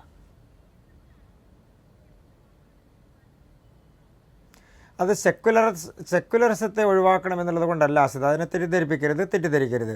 അതിൻ്റെ പ്രധാനപ്പെട്ട കാരണം നമ്മുടെ ഭരണഘടന അംഗീകരിക്കുന്ന സമയത്തുണ്ടായിരുന്ന പ്രിയാമ്പിളിൻ്റെ, അതായത് ഭരണഘടനയുടെ ആമുഖത്തിൽ പറഞ്ഞിരിക്കുന്ന കാര്യങ്ങളാണ് അതുമായി ബന്ധപ്പെട്ടുകൊണ്ട് പ്രചരിപ്പിക്കപ്പെട്ടതോ ചർച്ച ചെയ്യപ്പെട്ടതോ ആയിട്ടുള്ള വിഷയങ്ങൾ. അതുകൊണ്ടാണ് ഞാൻ പറഞ്ഞത് 42ാം ഭരണഘടനാ ഭേദഗതിയിലാണ്. അത് കൊണ്ടുവന്ന ദിവസമാണ് നാം മനസ്സിലാക്കേണ്ടത്. 1976 നവംബർ 2-ാം തീയതി എന്ന് പറഞ്ഞാൽ നമുക്കെല്ലാം അറിയാമല്ലോ ആ കാലഘട്ടത്തിൽ നമ്മുടെ ഇന്ത്യ കടന്നു പോകുന്ന തിരിച്ചറിവിലാണല്ലോ ആ വാക്കുകൂടി നമ്മുടെ ഭരണഘടനയിൽ വരുന്നത്. പക്ഷേ യഥാർത്ഥ ഭരണഘടന എന്ന് നിങ്ങൾ പറയുന്നതിൽ സെക്യുലറിസം ഇല്ലാത്തത് കൊണ്ടാണ് സൗകര്യപൂർവ്വം ഇതായിരുന്നു യഥാർത്ഥം എന്ന് പറഞ്ഞ് നിങ്ങൾ പ്രചരിപ്പിക്കുന്നത്. വസ്തുതയല്ലേ അത്? എന്ന് പറഞ്ഞാൽ അസിത അംഗീകരിക്കുന്നത് 1976 അടിയന്തരാവസ്ഥ കാലഘട്ടത്തിലെ ഭരണഘടനാ ഭേദഗതിക്ക് മുൻപ് ഇന്ത്യയിൽ സെക്യുലറിസം ഇല്ലായിരുന്നു എന്നുള്ളതാണോ? അതാണോ നാം മനസ്സിലാക്കേണ്ടത്? അതാണോ അതിൻ്റെ വിവക്ഷ? അങ്ങനെയാണെങ്കിൽ നമ്മൾ അതല്ലേ ആദ്യം അംഗീകരിക്കേണ്ടത്. അപ്പോൾ അങ്ങനെ അല്ലല്ലോ. അതാണ് ഞാൻ പറഞ്ഞത്, തെറ്റിദ്ധരിപ്പിക്കരുത്. നമ്മുടെ ജനാധിപത്യ സംവിധാനത്തിലെ മൂല്യങ്ങളെ തെറ്റിദ്ധരിപ്പിക്കരുത് എന്ന് പറഞ്ഞത്. 1947 സ്വാതന്ത്ര്യം കിട്ടുന്നതിന് മുൻപും ഈ രാജ്യത്ത് സെക്യുലറിസമുണ്ട്, അതിനുശേഷവും ഈ രാജ്യത്ത് സെക്യുലറിസമുണ്ട്, ഇപ്പോഴും ഈ രാജ്യത്ത് സെക്യുലറിസമുണ്ട്. എവിടെയാണ് തകർന്നിട്ടുള്ളത്? എങ്ങും തകർന്നിട്ടില്ല. അപ്പോൾ നമുക്ക് ഏതെങ്കിലും തരത്തിലുള്ള പ്രചരണങ്ങൾക്ക് വേണ്ടി എന്തെങ്കിലും പറയാം. അതാണ് ഞാൻ പറഞ്ഞത്, കൈകൾ കെട്ടിയിട്ട് വായ മൂടിക്കെട്ടി ഭരണഘടനാ ഭേദഗതി നടത്തിയ കാലഘട്ടത്തിലാണ് പല ഭരണഘടനാ ഭേദഗതികളും നാം കണ്ടിട്ടുള്ളത്. 1976 42ാം ഭേദഗതി എന്ന് പറഞ്ഞാൽ അതിനെ വിശേഷിപ്പിക്കുന്നത് കൊണ്ടാണ്. ദയവായി ഞാൻ ചോദിച്ച ചോദ്യത്തിലേക്ക് വരൂ. അല്പം മുമ്പ് നമ്മൾ ഈ വിഷയത്തെക്കുറിച്ച് പറയുമ്പോൾ ഇതാണോ ഈ രാജ്യത്തെ ഏറ്റവും വലിയ പ്രശ്നമെന്ന് താങ്കൾ ചോദിച്ചു. ഈ തെരഞ്ഞെടുപ്പുമായി ബന്ധപ്പെട്ട് ചുരുങ്ങിയ പക്ഷം കേരളത്തിലെങ്കിലും കഴിഞ്ഞ 2-3 ദിവസമായി ചർച്ച ചെയ്യുന്നത് ഈ സുൽത്താൻ ബത്തേരിയുടെ പേര് മാറ്റുന്നതുമായി ബന്ധപ്പെട്ട വിഷയമാണ്. ഇത്ര കാലത്ത് ഈ രാജ്യത്ത് ഈ നാട്ടിൽ ഇല്ലാതിരുന്ന ഈ പ്രശ്നമാണോ ഇപ്പോൾ NDAയുടെ സ്ഥാനാർത്ഥി, അദ്ദേഹം BJPയുടെ സംസ്ഥാന അധ്യക്ഷൻ കൂടിയാണ്, അദ്ദേഹം കാണുന്ന ഏറ്റവും വലിയ പ്രശ്നം?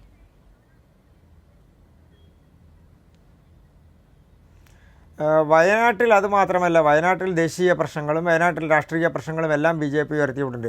പക്ഷേ ആ വിഷയം എങ്ങനെ ഇത്രയധികം ശ്രദ്ധ നേടുന്ന വിഷയമായി മാറി എന്നുള്ളത് ചർച്ച ചെയ്യപ്പെടേണ്ടതല്ലേ? അതിൻ്റെ പ്രധാനപ്പെട്ട കാരണം നമ്മുടെ രാജ്യത്ത് ഇന്ന് ജീവിക്കുന്ന ആളുകളുടെ മനസ്സിൽ അവരുടെ ചരിത്രത്തെക്കുറിച്ചും അവരുടെ പാരമ്പര്യത്തെക്കുറിച്ചും അവരുടെ പൂർവികരുടെ ജീവിത രീതിയെക്കുറിച്ചും ആ കാലഘട്ടത്തെക്കുറിച്ചെല്ലാം സ്മരണയുള്ള ആളുകളല്ലേ. അപ്പോൾ അവർ ഒരു വിഷയം വരുമ്പോൾ അത് ശരിയാണല്ലോ എന്ന് ചിന്തിച്ച് ചർച്ച ചെയ്യുന്നതിൽ എന്താ തെറ്റുള്ളത്? ഏത് കാലഘട്ടത്തിലാണ് ഗണപതി വട്ടം എന്നുള്ള പേര് മാറ്റപ്പെടുന്ന സാഹചര്യം? ആ വിഷയം ശരിയാണല്ലോ എന്ന് ചിന്തിച്ചാണോ കഴിഞ്ഞ ദിവസങ്ങളിൽ ഈ നാട്ടിൽ ചർച്ച ചെയ്യുന്നത്? അങ്ങനെയാണെങ്കിൽ ഈ പാരമ്പര്യത്തെക്കുറിച്ചും പൂർവികതയെക്കുറിച്ചും ഉള്ള ഓർമ്മകളുള്ള മനുഷ്യർ അതിനെക്കുറിച്ച് പറയണമല്ലോ. സുൽത്താൻ ബത്തേരിയിൽ ആർക്കാണ് ഇതിനെക്കുറിച്ച് അത്തരത്തിലൊരു ആക്ഷേപമുള്ളത്? കെ സുരേന്ദ്രൻ ഈ കാര്യം ഉന്നയിക്കുന്നത് വരെ. കൃഷ്ണദാസ്, നമ്മുടെ രാജ്യത്തെ എത്രയോ സ്ഥലങ്ങളുടെ പേരുകൾ മാറ്റം ചെയ്യപ്പെട്ടിട്ടുണ്ട്. നമ്മുടെ രാജ്യത്ത് ഒരു കാലഘട്ടത്തിൽ എല്ലാ സ്ഥലങ്ങളുടെയും എല്ലാ സംവിധാനങ്ങളുടെയും പേരുകൾ ജവഹർലാൽ നെഹ്റു എന്നും ഇന്ദിരാഗാന്ധി എന്നും മാത്രമായിരുന്നു, അല്ലെങ്കിൽ രാജീവ് ഗാന്ധി എന്നും മാത്രമായിരുന്നു. അവരാണോ ഈ രാജ്യത്തിൻ്റെ യഥാർത്ഥമായി ജനാധിപത്യ പ്രക്രിയ പരിപോഷിച്ചിട്ടുള്ള ആളുകൾ? അവർ ഇന്ത്യയുടെ പ്രധാനമന്ത്രിമാരായിരുന്നു. അവർ അവരുടെ ജീവിത കാലഘട്ടത്തിൽ ആ വാദത്തിനോട് ഞാൻ താങ്കളോട് യോജിക്കുകയാണ്. യോജിച്ചുകൊണ്ട് തന്നെ മറ്റൊരു കാര്യം കൂടി ചോദിക്കട്ടെ. ഇപ്പോൾ കണ്ണൂരായിക്കോട്ടെ, ഇപ്പോൾ ചെന്നൈ എന്ന് ഉപയോഗിക്കുന്നത്, അങ്ങനെ നിരവധി സ്ഥലങ്ങൾ, ബോംബെ എന്ന് ഉപയോഗിക്കുന്നത്, അങ്ങനെ നിരവധി സ്ഥലങ്ങളുടെ പേരുകൾ നമ്മൾ മാറ്റിയിട്ടുണ്ട്. ഒരു തർക്കവുമില്ല. ഇനിയും ഒരുപക്ഷെ മാറ്റിയേക്കാം. പക്ഷേ ഒരു വിഭാഗത്തിന്റെ മാത്രം പേരിനോട് ചേർന്ന് നിൽക്കുന്നത് മാത്രം മാറ്റുന്ന ബിജെപിയുടെ പ്രവണത, അതിന്റെ തുടർച്ചയാണല്ലോ സുൽത്താൻ ബത്തേരിയിലും നമ്മൾ കാണുന്നത്. അത് മാത്രം എന്തുകൊണ്ടുണ്ടാകുന്നു? അതൊരു വിഭാഗത്തിൻ്റെ പേര് മാത്രമല്ലല്ലോ. നിങ്ങൾ സുൽത്താൻ ബത്തേരി മുനിസിപ്പാലിറ്റി ഭരിക്കുന്നത് BJP അല്ലല്ലോ. സുൽത്താൻ ബത്തേരി മുനിസിപ്പാലിറ്റിയുടെ ഔദ്യോഗിക വെബ്സൈറ്റ് എടുത്ത് നോക്കിക്കോളൂ. അതിൽ പറഞ്ഞിരിക്കുന്നത് സുൽത്താൻ ബത്തേരി എന്ന സ്ഥലം അറിയപ്പെട്ടിരുന്നത് ഗണപതി വട്ടം എന്നാണ്. അത് നിങ്ങൾക്കും എനിക്കും പരിശോധിക്കാവുന്നേ ഉള്ളൂ. എപ്പോഴും അവൈലബിൾ ആയിട്ടുള്ളൊരു കാര്യമല്ലേ. അപ്പോൾ അത് പരിശോധിക്കുന്നതിൽ എന്താ തെറ്റുള്ളത്? അപ്പോൾ അത് മാറ്റണമോ മാറ്റണ്ടയോ എന്നുള്ളതൊക്കെ രണ്ടാമത്തെ കാര്യം. പക്ഷേ അതൊരു ചർച്ചയ്ക്ക് വരുന്നതിൽ തെറ്റില്ല എന്നേ ഞാൻ പറഞ്ഞുള്ളൂ. അങ്ങനെ ചർച്ചയ്ക്ക് വരുമ്പോൾ സ്വാഭാവികമായും ഞാൻ നിങ്ങളും അടക്കമുള്ള ആളുകൾ ജനാധിപത്യ ഒരു ദേശീയ ചാനലിന് നൽകുന്ന അഭിമുഖത്തിൽ പറയുമ്പോൾ അത് ബിജെപിയുടെ കൂടി തീരുമാനമാണോ? ബിജെപിക്ക് കൂടി അങ്ങനെ ഒരു സ്റ്റാൻഡ് ഉണ്ടോ? ജയിച്ചാൽ എന്നാണതാണ്. അപ്പോൾ അതെന്തായാലും നടക്കുകയില്ല എന്നുള്ളത് നമുക്ക് അറിയാവുന്ന കാര്യമാണ്. ഒരുപക്ഷെ ഈ അഭിമുഖം കേൾക്കുന്ന റിപ്പബ്ലിക് ടിവിയുടെ അവതാരകന് കേരളത്തിലെ രാഷ്ട്രീയ സാഹചര്യം അറിയില്ലായിരിക്കാം, സുരേന്ദ്രന്റെ മുൻകാല തെരഞ്ഞെടുപ്പ് ചരിത്രങ്ങൾ അറിയില്ലായിരിക്കാം, അതുകൊണ്ടായിരിക്കാം. അതവിടെ നിൽക്കട്ടെ. പക്ഷെ ഞാൻ ചോദിക്കുന്നത് ഒരു ഭാവനയിൽ നിന്നുള്ള ചോദ്യമാണ്. അപ്പോൾ അങ്ങനെ ഒരു തീരുമാനം, അങ്ങനെ ഒരു നയം, കാഴ്ചപ്പാട് ബിജെപിക്ക് ഉണ്ടോ?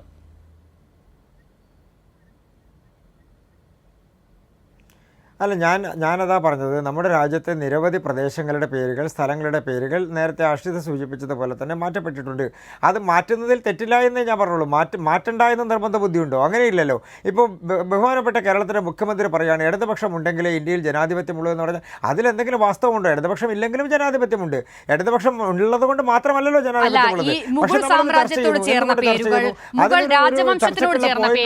അത്തരം കാര്യങ്ങളൊക്കെ ചരിത്രത്തിൽ നിന്നും വെട്ടിമാറ്റുന്നത് കൃഷ്ണദാസ്, അത് ജനാധിപത്യത്തിനോട് എത്രമേൽ ചേർന്ന് നിൽക്കുന്ന നടപടിയാണ്. അങ്ങനെയുള്ളത് മാത്രമേ മാറ്റുന്നുള്ളൂ. കഴിഞ്ഞ 5 വർഷക്കാലത്തിനുള്ളിൽ എത്ര പേരുകൾ മാറ്റിയിട്ടുണ്ട്? അതിൽ എത്ര പേരുകൾ ഈ പറഞ്ഞ തരത്തിൽ നമ്മൾ ഓർമ്മിക്കുന്നവയായിരുന്നു? നമ്മുടെ രാജ്യത്ത് മുഗൾ എന്നുള്ള ഒരു വിവക്ഷയുടെ അടിസ്ഥാനത്തിലല്ല, മുഗൾ ഭരണ കാലഘട്ടം എന്നുള്ള വിവക്ഷയുടെ അടിസ്ഥാനത്തിലല്ല നമ്മുടെ രാജ്യത്തെ ആക്രമിച്ചിട്ടുള്ള നമ്മുടെ രാജ്യത്തിൻ്റെ ജനാധിപത്യ പ്രക്രിയ എന്ന് പറഞ്ഞാൽ ഇപ്പോഴത്തെ ജനാധിപത്യ പ്രക്രിയ ആ കാലഘട്ടങ്ങളിൽ രാജ്യത്തിൻ്റെ ചെറുത്തുനിൽപ്പിനെ എതിർത്തിട്ടുള്ള ശക്തികൾ നടത്തിയിട്ടുള്ള മാറ്റങ്ങളെ എല്ലാം നമ്മൾ എതിർത്തിട്ടുണ്ട്. ബ്രിട്ടീഷുകാർ കൊണ്ടുവന്നിട്ടുള്ള പേരുകൾ നമ്മൾ മാറ്റിയിട്ടില്ലേ? സ്ഥലപ്പേരുകൾ മാറ്റിയിട്ടില്ലേ? കെട്ടിടങ്ങൾ മാറ്റിയിട്ടില്ലേ? പേരുകൾ പുനർനാമകരണം ചെയ്യപ്പെട്ടിട്ടില്ലേ? അങ്ങനെ എത്രയോ സ്ഥലങ്ങൾ മാറ്റിയിട്ടുണ്ട്. അതിലൊന്നും തെറ്റൊന്നും കാണേണ്ടതില്ല. അതൊക്കെ ഈ രാജ്യത്തിൻ്റെ ജനാധിപത്യ പ്രക്രിയയിൽ ജനങ്ങൾ അവരുടെ ആശയായി കാണുന്ന സർക്കാരുകൾ വരുന്ന സമയത്ത് ഇപ്പോൾ കേരളത്തിൽ എത്രയോ സ്ഥലങ്ങൾക്ക് EMSന്റെ പേര് എഴുതിയിട്ടുണ്ട്. അപ്പോൾ അത് പ്രത്യേകമായിട്ട് എന്തെങ്കിലും ഇതുകൊണ്ടാണ് കാരണം താങ്കൾ പറയുന്നുണ്ട്. അതുകൊണ്ടാണ് അത്തരം പേരുകൾ മാറ്റുന്നത്. അങ്ങനെ സവർക്കറെ അംഗീകരിക്കുന്നുണ്ടോ?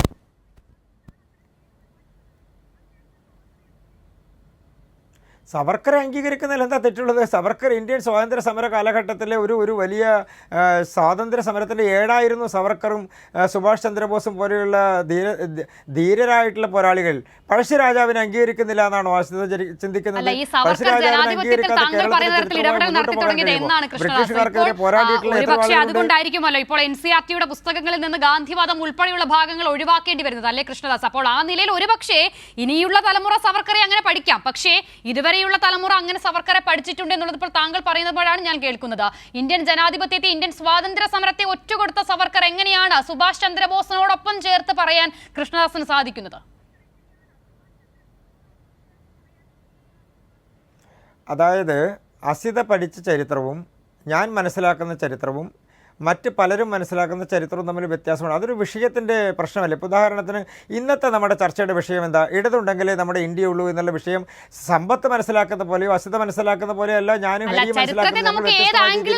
അപ്പോൾ ഓരോ വിഷയത്തെ സംബന്ധിച്ച് ഓരോ ആളുകൾ മനസ്സിലാക്കുന്ന ചരിത്രത്തിൽ വസ്തുതയൊന്നല്ലേ ഉള്ളൂ? അല്ല, വ്യത്യാസം അല്ല, വസ്തുത ഒന്നേ ഉണ്ടാകൂ. ആ വസ്തുതയെ നിങ്ങൾ എങ്ങനെ കാണുന്നു എന്നുള്ളതാണ്. ഉദാഹരണത്തിന് പഴശ്ശിരാജ ബ്രിട്ടീഷുകാരോട് യുദ്ധം ചെയ്തിട്ടില്ല എന്ന് നിങ്ങൾ പറഞ്ഞാൽ അത് സത്യമുണ്ടോ? സുഭാഷ് ചന്ദ്രബോസ് ഇന്ത്യയുടെ ചരിത്രത്തിൽ, ഇന്ത്യയുടെ സ്വാതന്ത്ര്യ സമരത്തിൻ്റെ ചരിത്രത്തിൽ ഒന്നും ചെയ്തിട്ടില്ല എന്ന് പറഞ്ഞാൽ അത് അംഗീകരിക്കാൻ കഴിയുന്നതാണ്. അതുപോലെ തന്നെയാണ് ഓരോ സ്വാതന്ത്ര്യ സമര സേനാനികളും. അവർ ചില ആളുകളെ സംബന്ധിച്ച്, ഞാൻ തിരിച്ചു ചോദിച്ചാൽ ബുദ്ധിമുട്ടുണ്ടാകുന്ന ചോദ്യങ്ങളാവും. അടിയന്തരാവസ്ഥയുടെ കാലഘട്ടങ്ങളിൽ ജയിലിൽ കിടന്നിട്ടുള്ള പല CPM നേതാക്കന്മാരും അല്ലല്ല അടിയന്തരാവസ്ഥയുടെ കാലഘട്ടങ്ങളിൽ CPMൻ്റെ പല നേതാക്കന്മാരും അടിയന്തരാവസ്ഥയുടെ കാലഘട്ടങ്ങളിൽ നിന്ന് ജയിലിൽ നിന്ന് പുറത്തു വരാൻ വേണ്ടി മാപ്പ് എഴുതി കൊടുക്കുകയോ സർക്കാരുമായി സെറ്റിൽ ചെയ്യുകയോ ചെയ്തിട്ടുണ്ട് എന്നുള്ളത് ചരിത്രവും അന്ന് അതെല്ലാം നമ്മൾ കൊടുത്തിട്ടുണ്ടോ? ഉണ്ടെങ്കിൽ അത് ചർച്ച ചെയ്യാം കേട്ടോ. അങ്ങനെയല്ല ഞാൻ പറഞ്ഞത്. ഞാൻ പറഞ്ഞത് അതാത് കാലഘട്ടത്തിലെ സാഹചര്യത്തിനനുസരിച്ച് നിങ്ങളൊരു സമരത്തിൽ പങ്കെടുക്കുന്നത്, നിങ്ങളൊരു സമരത്തിൽ പങ്കെടുക്കാതിരിക്കുന്നത്, സമരത്തിൽ നിന്ന് മാറി നിൽക്കുന്നതൊക്കെ സമരത്തിൻ്റെ രീതിക്കും സ്വഭാവത്തിനും വിഷയത്തിനും അനുസരിച്ചാണെന്ന്. നിങ്ങൾ ഒരു ദിവസം ഉണ്ടാകുന്ന ഒരു കാര്യത്തെ എടുത്തു പിടിച്ചുകൊണ്ട് അത് അങ്ങനെയായിരുന്നു എന്ന് പറഞ്ഞാൽ, അല്ല ഞാൻ ചോദിക്കട്ടെ, സവർക്കർ ജയിലിൽ, ഞാൻ തിരിച്ചു ചോദിക്കട്ടെ, സവർക്കർ എന്ന് പറയുന്ന മനുഷ്യൻ എത്ര വട്ടം ജീവപര്യന്തം തടവിന് ശിക്ഷിക്കപ്പെട്ടിട്ടുണ്ട്? അത് വെറുതെ ഇരുന്നത് കൊണ്ടാണോ ശിക്ഷിക്കപ്പെട്ടത്? അല്ലെങ്കിൽ മാപ്പെഴുതി കൊടുത്തുകൊണ്ടാണോ അദ്ദേഹം പുറത്തു വന്നത്? അല്ലല്ലോ. അദ്ദേഹം ഇരട്ട ജീവപര്യന്തവും അതിൽ കൂടുതൽ കാലം ശിക്ഷിക്കപ്പെട്ട് ജയിലിൽ കിടന്ന ആളാണ്. അപ്പോൾ അദ്ദേഹം ആൻഡമാൻ നിക്കോബാറിലെ ജയിലുകൾ എന്ന് പറയുന്നത് സവർക്കറെ ഓർക്കാതെ എങ്ങനെയാ ജയിലുകളിലേക്ക് തിരിച്ചു വരാൻ കഴിയും? ഇപ്പോൾ സവർക്കറുടെ കാര്യം ശരി, താങ്കൾ സവർക്കറുടെ ചരിത്രത്തെ ആ നിലയിൽ കാണുന്നു. ഗോഡ്സെ എങ്ങനെയാണ് കാണുന്നത്? നമ്മൾ സ്വാതന്ത്ര്യ സമരത്തെക്കുറിച്ചല്ലേ ചർച്ച ചെയ്യുന്നത്. അതിൽ വിഷയങ്ങളുമായി ബന്ധപ്പെട്ടുകൊണ്ട് സ്വാതന്ത്ര്യ സമരത്തിൻ്റെ ഭാഗമായി നിന്ന ആളുകളെക്കുറിച്ചല്ലേ ചർച്ച ചെയ്യുന്നത്. നിങ്ങൾ ചോദിക്കുന്ന ചോദ്യത്തിനനുസരിച്ചല്ലല്ലോ നമ്മൾ കാര്യങ്ങളെ കാണുന്നത്. അല്ല, ഇതിപ്പോൾ എൻ്റെ ഒരു ചോദ്യമാണല്ലോ കൃഷ്ണദാസ്. ഇപ്പോൾ താങ്കൾ പറഞ്ഞ അധിനിവേശ ശക്തികളെ നമ്മൾ തള്ളിക്കളയണമെങ്കിൽ അധിനിവേശ ശക്തികൾ, ഇപ്പോൾ താങ്കൾ അതിൽ ടിപ്പു സുൽത്താനെയാണ് ഉദ്ദേശിക്കുന്നതെങ്കിൽ, ടിപ്പു സുൽത്താൻ ഈ നാടിന് വേണ്ടി ചെയ്ത കാര്യങ്ങൾ 10 എണ്ണം ചുരുങ്ങിയ പക്ഷം അക്കമിട്ട് പറയാൻ കഴിയും, അതിൽ സംശയമില്ല. അപ്പോൾ അതിനോട് ചേർത്താണ് ഞാൻ സവർക്കറെ എങ്ങനെയാണ് നിങ്ങൾ കാണുന്നതെന്ന് ചോദിക്കുന്നത്. ഇപ്പോഴത്തെ BJPയുടെ ആരാധനാപാത്രങ്ങളാണല്ലോ, അതിനെ തുടർന്ന് ഗോഡ്സെ എങ്ങനെയാണ് കാണുന്നതെന്ന് ചോദിക്കുന്നത്. അറിയാൻ വേണ്ടി മാത്രം ചോദിക്കുന്നതാണ്. അല്ല, എനിക്ക് അതുമായി ബന്ധപ്പെട്ടുകൊണ്ട് എൻ്റെ അറിവ് പരിമിതമായതുകൊണ്ട് എനിക്ക് അതിനെ സംബന്ധിച്ചുള്ള കാര്യങ്ങൾ കൂടുതലായിട്ട് അറിയില്ല. ടിപ്പു സുൽത്താൻ എന്ത് ചെയ്തു എന്നുള്ളതോ മറ്റുള്ള വിഷയങ്ങളോ ഇന്നത്തെ നമ്മുടെ ചർച്ചയുടെ വിഷയത്തിൻ്റെ ഭാഗമല്ലല്ലോ. നിങ്ങൾ ചോദിച്ചതുകൊണ്ട് ഞാൻ ആ വിഷയത്തിലേക്ക് കടന്നു എന്ന് മാത്രമേ ഉള്ളൂ. സ്വാഭാവികമായും നമ്മുടെ ജനാധിപത്യ പ്രക്രിയയെ പരിപോഷിപ്പിക്കാനും രാജ്യത്തിൻ്റെ നിലനിൽപ്പിനെ കൂടുതൽ ശക്തി പകരാനും ആരാണോ നിൽക്കുന്നത് ആ ആളുകളോടൊപ്പം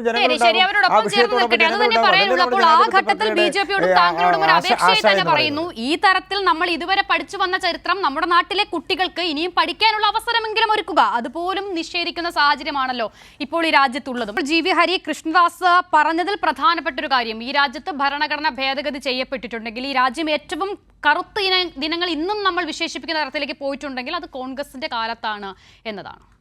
നമുക്ക് ഭരണഘടന ഒരുപാട് തവണ ഭേദഗതി ചെയ്തിട്ടുണ്ട് എന്നുള്ളത് നമുക്ക് എല്ലാവർക്കും അറിയാവുന്ന കാര്യമാണ്. പക്ഷേ അതൊക്കെ നമ്മുടെ രാജ്യത്തിൻ്റെ വളർച്ചയ്ക്ക് ഗുണകരമാകുന്നതിന് വേണ്ടിയിട്ടുള്ള കാര്യങ്ങളാണ്. അതല്ലാതെ നമ്മുടെ രാജ്യത്ത് കുഴപ്പങ്ങൾ ഉണ്ടാക്കുന്നതിന് വേണ്ടിയിട്ടല്ല ഈ രാജ്യത്ത് ഭരണഘടനാ ഭേദഗതികൾ ചെയ്തിട്ടുള്ളത്. അപ്പോൾ നമ്മൾ നേരത്തെ ഇവിടെ അസ്ത സൂചിപ്പിച്ച കുറേ കാര്യങ്ങളുണ്ട്. ഞാൻ പറഞ്ഞ അസ്തയോട് പറയാൻ എനിക്ക് ആഗ്രഹം, എല്ലാ മാധ്യമപ്രവർത്തകരോട് ഇവർ മുന്നോട്ട് വെക്കുന്ന കുഴികളിലോട്ട് നമ്മൾ പോയി വീഴുന്നതാണ്. ഈ ഗണപതി വട്ടം ഇതൊക്കെ ഇവർ യഥാർത്ഥത്തിലുള്ള ചർച്ചയിൽ നിന്ന് വഴിതിരിച്ചു വിടാൻ വേണ്ടിയിട്ടാണ് ഈ കാര്യങ്ങൾ മുഴുവൻ ചെയ്യുന്നത്. അസ്ത നേരത്തെ ചോദിച്ചൊരു ചോദ്യമുണ്ട്, നിങ്ങൾ വളരെ കൃത്യമായിട്ട് ഇതിനെക്കുറിച്ച് പറഞ്ഞിട്ടുണ്ടോ എന്ന് ചോദിച്ചു. ഞാൻ പറയാൻ ആഗ്രഹിക്കുന്നൊരു കാര്യമാണ്, 46 പേജുള്ള ഞങ്ങളുടെ പ്രകടന പത്രികയിൽ 21, 22 പേജുകളൊന്ന് പരിശോധിക്കണം. എൻ്റെ കയ്യിൽ അതിനകത്ത് അതിൻ്റെ ചിത്രം തന്നെ ഉണ്ട്. ഭരണഘടന കുറ്റമറ്റതാക്കുമെന്ന് പറഞ്ഞ് ഭരണഘടനയുടെ പ്രിയാമ്പിളിൻ്റെ ചിത്രം തന്നെ നമ്മൾ കൊടുത്തിട്ടുണ്ട്. അതിനകത്ത് നമ്മൾ പറഞ്ഞിരിക്കുന്നത് ഒരു വാചകം മാത്രം ഞാൻ വായിക്കാം, സമയക്കുറവുള്ളത് കൊണ്ടാണ്. പാർലമെൻറ്റിനകത്ത്, അതായത് ഇതുവരെ BJP രാജ്യത്ത് നടപ്പാക്കിയിട്ടുള്ള തെറ്റായിട്ടുള്ള എല്ലാ നിയമങ്ങളും നമ്മൾ ഇല്ലാതാക്കും, ഒട്ടനവധിയായിട്ടുള്ള കാര്യങ്ങൾ അവർ കൊണ്ടുവന്നിട്ടുണ്ട്, അതെല്ലാം ഞങ്ങൾ ഇല്ലാതാക്കും എന്നുള്ളത് വളരെ കൃത്യമായി തന്നെ ഞങ്ങളുടെ ഈ പറയുന്ന പ്രകടന പത്രികയിൽ ഞങ്ങൾ പറഞ്ഞിട്ടുണ്ട്. അതിൻ്റെ പ്രിയാമ്പിളായിട്ട് ഭരണഘടനയുടെ ചിത്രവും നമ്മൾ കൊടുത്തിട്ടുണ്ട്. അപ്പോൾ ഏറ്റവും പ്രധാനപ്പെട്ട ഒരു കാര്യം, ഇവിടെ നമ്മുടെ ചർച്ച എന്താ ശരിക്കും വേണ്ടിയത്, നമ്മുടെ ഈ രാജ്യത്ത് 414 രൂപയ്ക്ക് ഞാനും അക്ഷിതയും ഒക്കെ തന്നെ വാങ്ങിച്ചുകൊണ്ടിരുന്ന ഗ്യാസ് കുറ്റിയുടെ വില ഇപ്പോൾ എത്രയാണ്? ഈ തെരഞ്ഞെടുപ്പിൽ നമ്മൾ ഏറ്റവും കൂടുതൽ ചർച്ച ചെയ്യേണ്ട വിഷയം അതാണ്. ഞാനും അഷിതയും ഒക്കെ കാറ് പെട്രോൾ ബാങ്കിൽ കൊണ്ട് നിർത്തിയിട്ട് അവിടെ നിന്ന് പെട്രോൾ ബങ്കിൽ നിന്ന് 72 രൂപയ്ക്കും അതോടൊപ്പം 55 രൂപയ്ക്കും പെട്രോൾ അടിച്ചുകൊണ്ടിരുന്ന ഞാനും അഷിതയും ഇപ്പോൾ 107 രൂപയ്ക്ക് പെട്രോൾ അടിക്കുന്ന ഒരു സാഹചര്യം എങ്ങനെ ഉണ്ടായി? ഈ രാജ്യത്ത് ഇത് കൊണ്ടുവന്നത് ആരാണ്? ഇതല്ലേ നമ്മൾ ചർച്ച ചെയ്യേണ്ടത്. അപ്പോൾ ഏറ്റവും കൂടുതൽ ചർച്ച ചെയ്യേണ്ട വിഷയങ്ങൾ ഇതായിരിക്കുമ്പോൾ നമ്മൾ ചർച്ച അതിൽ നിന്ന് ഇവർ മാറ്റിവിടാൻ വേണ്ടിയിട്ടാണ് ശ്രീ സുരേന്ദ്രനെ പോലുള്ള ആളുകൾ ഈ ഗണപതി വട്ടമടക്കമുള്ള കാര്യങ്ങൾ ഈ അവസരത്തിൽ കൊണ്ടുവരുന്നത്. അതിനൊക്കെ ചർച്ച ചെയ്യാൻ അവസരമുണ്ട്. പക്ഷേ ആ ചർച്ച നമ്മൾക്ക് വിജയിക്കണമെങ്കിൽ, നമുക്ക് ഈ രാജ്യത്ത് ശരിയായി നയിക്കണമെങ്കിൽ വളരെ പ്രധാനമെന്ന് പറയുന്ന അധികാരത്തിലേക്ക് എത്തുക തന്നെയാണ്. നേരത്തെ ഇവിടെ മഹാത്മാഗാന്ധിയുടെ ചില ഉദാഹരണങ്ങളൊക്കെ അദ്ദേഹം സൂചിപ്പിച്ചു. തീർച്ചയായിട്ടും നമ്മൾ അധികാരമില്ലാതെ, പ്രത്യേകിച്ച് BJP പോലൊരു പാർട്ടി ഈ രാജ്യത്ത് അധികാരത്തിലിരിക്കുമ്പോൾ അവരെ താഴെ ഇറക്കാതെ നമുക്ക് മുന്നോട്ട് പോകാൻ സാധിക്കില്ല. അവർ ഉണ്ടാക്കി വെച്ചിട്ടുള്ള തെറ്റായിട്ടുള്ള ചെയ്തികളെ ഇല്ലാതാക്കാൻ അധികാരങ്ങൾ ഉണ്ടെങ്കിലേ മതിയാവും. അതുകൊണ്ട് മനസ്സിലാക്കേണ്ട ഒരു പ്രധാനപ്പെട്ട കാര്യം, ഇപ്പോൾ നേരത്തെ നമ്മുടെ ചർച്ച ഇടതുപക്ഷം ഉണ്ടെങ്കിലേ ഈ ഭാരതം ഉള്ളൂ എന്നുള്ളതാണ്. ഞാൻ ചോദിക്കട്ടെ, എത്ര സ്ഥലത്താണ് ഇടതുപക്ഷം ഇതിനു വേണ്ടി മത്സരിക്കുന്നത്? ഞാൻ മനസ്സിലാക്കുന്നത് BJPക്ക് നേരിട്ട് ഇടതുപക്ഷം മത്സരിക്കുന്നത് 2 സ്ഥലങ്ങളേ ഉള്ളൂ. ഒന്ന് രാജസ്ഥാനിൽ, രണ്ടാമത് ത്രിപുരയിലാണ്. ഈ 2 സ്ഥലങ്ങളാണ് BJPക്ക് നേരിട്ട് ഈ ഇടതുപക്ഷം മത്സരിക്കുന്നത്. ബാക്കി എല്ലാ സ്ഥലങ്ങളിലും ഈ രാജ്യത്ത് ഇന്ത്യ സഖ്യം അല്ലെങ്കിൽ കോൺഗ്രസ് പാർട്ടിയാണ് ഏറ്റവും കൂടുതൽ. ഇതുവരെ 245 സീറ്റുകളിൽ BJPയുമായി നേരിട്ട് ഈ രാജ്യത്ത് മത്സരിക്കുന്ന പാർട്ടി കോൺഗ്രസ് പാർട്ടിയാണ്. ഏതാ?